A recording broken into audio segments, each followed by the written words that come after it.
Here with AV King, just looking at one of the wall-mounted displays here, running AV1 on our Control4 system. Carolyn is just going to come up here and show you what we're currently using here for Control4. So we've got the EA1, which is the black box there, and she'll show you the back of that as well. That's what makes the Control4 system possible. And on the back side with the antenna ports, that's all your communications with the rest of your house. And then the other little unit that she's holding there is a Zigbee I/O unit, which can be either a wall puck to control your lights, or it can be a garage door opener, or it can be a IR remote transceiver. On the wall behind Carolina, we've got a little wall pad there, which is hooked up to the lights and the music and the door in this venue.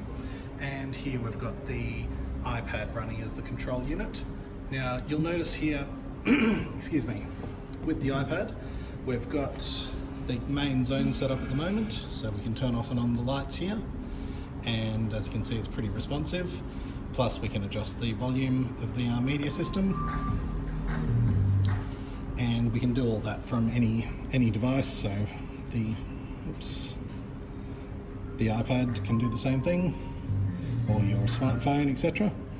If we didn't want this media in this room, we could go to net radio, for example, and control everything we wanted from any of the devices hooked up to the Control4 network.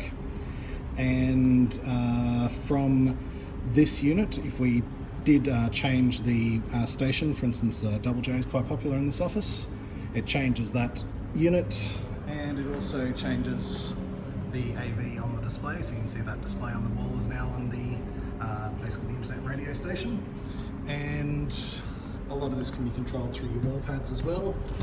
So for instance, this one here, excuse my camera work, this one here has lights as well, and opening the front door, which could be a garage door, plus it's got a direct link to music there, so that can start up the pre-selected music stations and adjust the volume here.